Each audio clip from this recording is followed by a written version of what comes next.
सत्संग आप प्रतिदिन श्रवण कर रहे हो। महर्षि पतंजलि भी कहते हैं तपः स्वाध्याय ईश्वर प्रणिधानानि क्रिया योग। आप मेरे साथ ही कुछ सूत्र भी बोलो।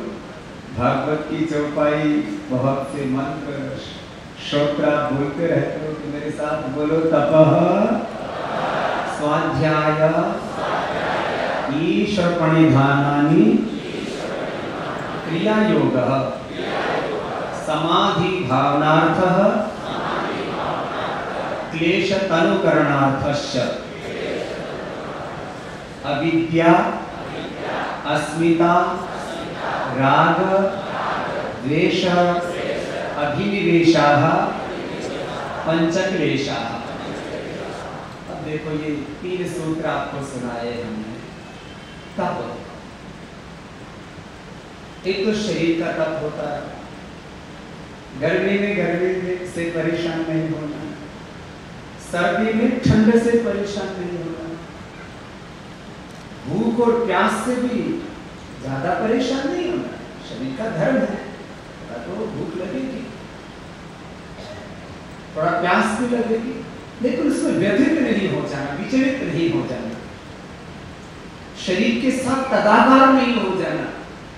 थोड़ी ठंड लगी तो ठंड से मरे जाए, थोड़ी सी गर्मी लगी तो जो बेचैन हुए जाए। शरीर का भी तप कर हम लोगों ने किया। आज से करीब 12-13 साल पहले जी बैठे मुझे राधा सब ले गए। वहां करीब 50 डिग्री टेम्परेचर। मेरे से बोले बाबा योग कराओ। अब मैं उठा योग कराने लग गया तो 2 किलो पसीना निकले। उससे अगले दिन यूके जाऊं तो मेरे से बोले बाबा बीमार तो नहीं पड़ जाओगे। मैंने कहा हम राजस्थान में मिट्टी की बनी हुई माता जी की कोख से पैदा हुआ तो बीज भरो राजस्थान को ही है, तो कोई तकलीफ ना। हम कभी भी ना कूलर में एसी प्रयोग करते हैं और ना हीटर प्रयोग करते, ऐसे ही रहते। और वैसे भी कितने बढ़िया कपड़े हमारे हवा लगती रहती है। राजस्थान की भी ड्रेस कितनी बढ़िया, घाघरा में भी हवा लगती है, ऊपर से लुगड़ी में भी हवा लगती है। और आजकल बताओ जून के महीने में भी जीन्स पहन रखी, उसमें सड़ते रहते। सर्दी में पहन लिया करो जीन्स,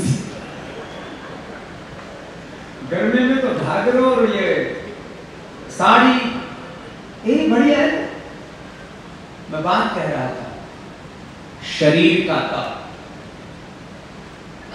सर्दी गर्मी भूख प्यास अनुकूलता प्रतिकूलता इसकी परवाह नहीं होनी चाहिए।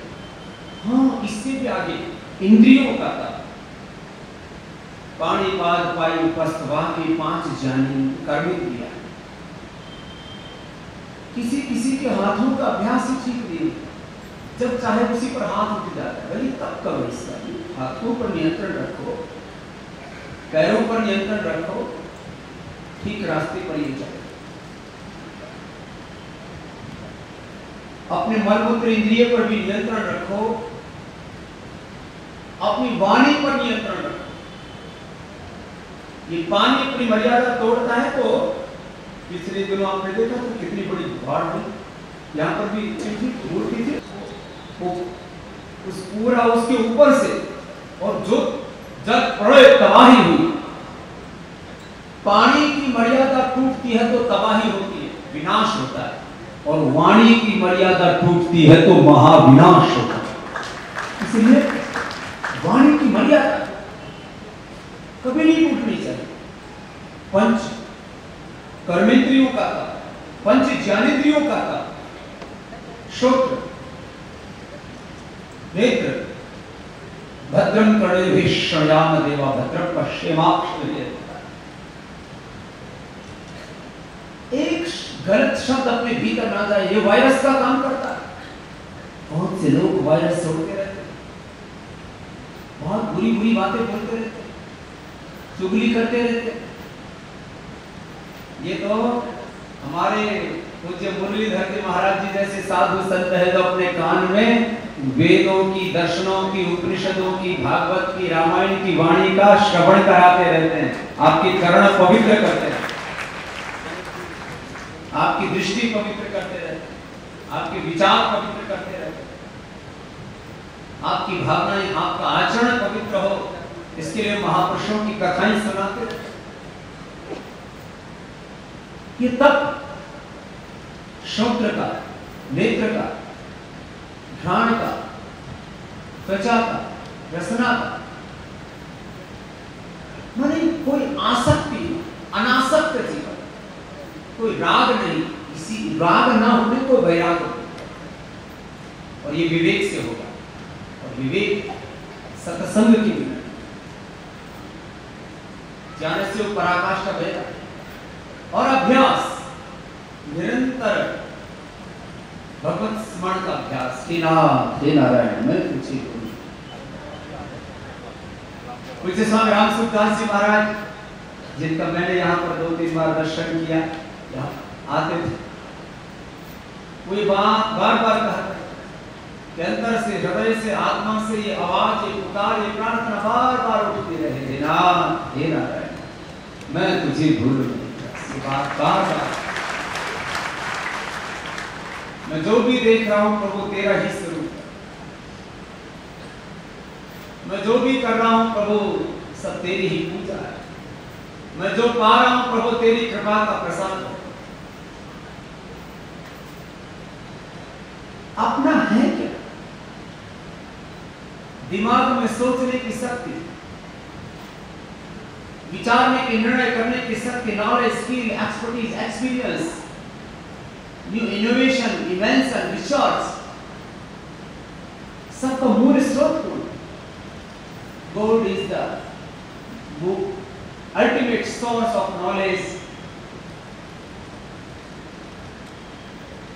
सब प्रकार की जो भी हमारे भीतर कुशलताएं हैं, क्षमताएं हैं, सामर्थ्य है, ज्ञान का सामर्थ्य, संवेदनाओं का, प्रेम, करुणा, वात्सल्य, सब भगवान ही करते हैं। सब कर्म करने की शक्ति, सारा ऐश्वर्य सब भगवान। जो कुछ अपने पास है, देखो जितना नितांत आवश्यक है, 2 कपड़े पहन लो, 2 गज सोने के लिए, जीने के लिए, और 2 वक्त की रोटी खाने के लिए, तो सब कुछ को सबको मिल जाती है, चींटी से लेकर के हाथी तक। बाकी जो कुछ अपने पास है, इसके अलावा वो सारा सेवा के लिए ही होना चाहिए। जो भी अपने पास साधन है, संपत्ति है, वो सेवा के लिए। मैं नहीं, मेरा नहीं, सब कुछ उसी का है।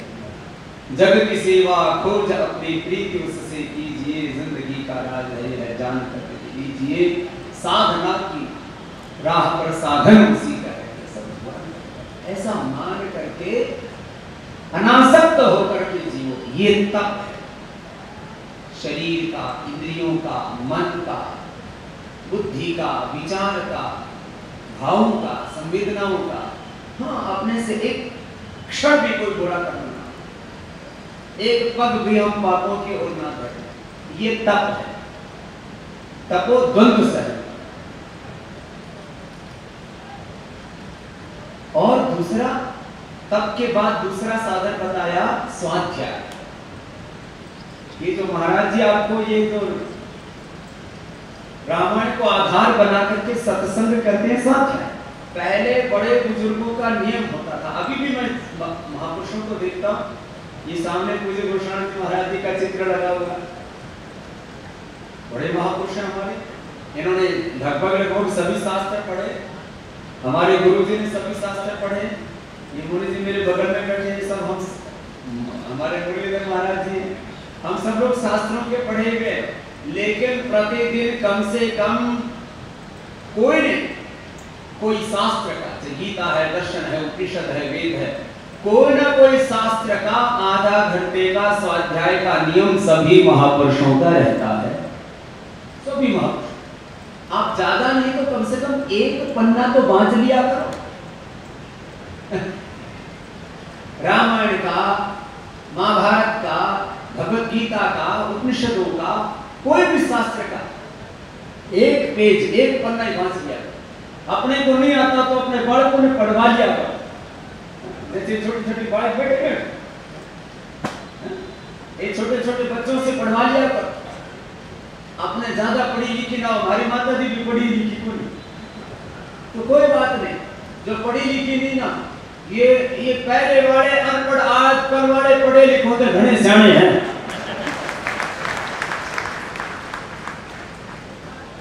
कोई दिक्कत नहीं।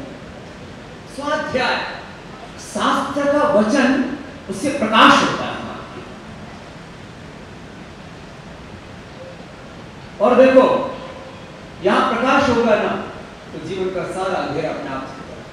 नॉलेज, इमोशंस एंड एक्शन, यही तो लाइफ। जैसा हमारे मस्तिष्क में ज्ञान होता है, वैसा ही हमारी भावनाएं, इमोशंस होते हैं,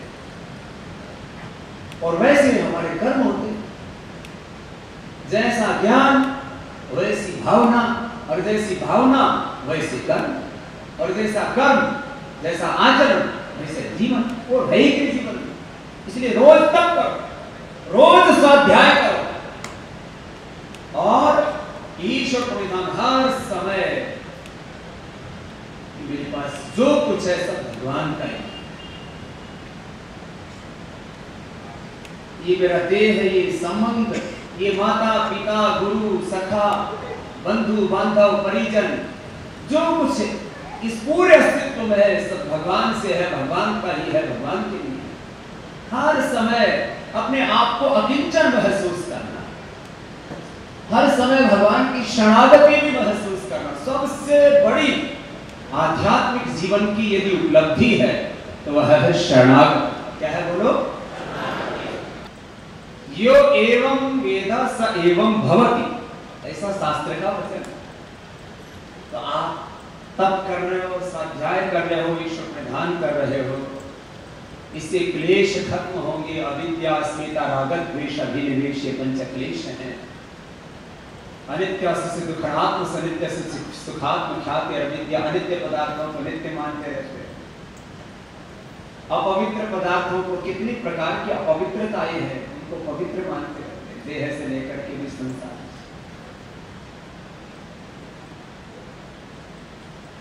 दुख रूप चीजों को, अब्रह्मचर्य, बेईमानी, झूठ, छल, कपट, ये सब दुख देने वाले हैं।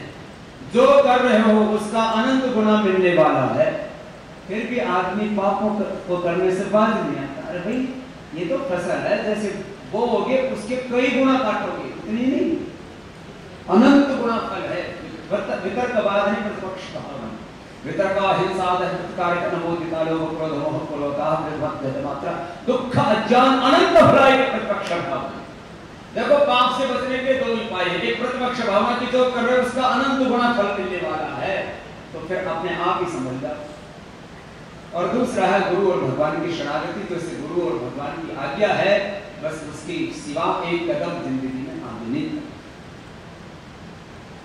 दुख रूप चीजों को सुख रूप और अनात्मा चीजों को अनात्मा मान करके हम कितना दुख उठाते हैं जीवन में, कितना कष्ट पाते हैं जीवन में। यही तो क्लेश है। अविद्या, अस्मिता, शरीर, इंद्रियों, मन, बुद्धि, आत्मा में साधन साधे में भेद नहीं करता। यह अस्मिता है। दर्शन शक्ति एकात्मिका। राग द्वेष जो अपने हैं उनमें इतनी आसक्ति, और जिनको अज्ञान के कारण से अपना नहीं माना है उनसे कितनी दुर्भावना, कितना बड़ा द्वेष। ये तो बहुत बड़ा व्यापक द्वेष है, इतना बड़ा दोष है कि अविद्या, अस्मिता, राग, द्वेष, अभिनिवेश, क्लेश हमें दुख देते हैं। तो ये सारा जो प्रकल्प है सत्संग का, स्वाध्याय का,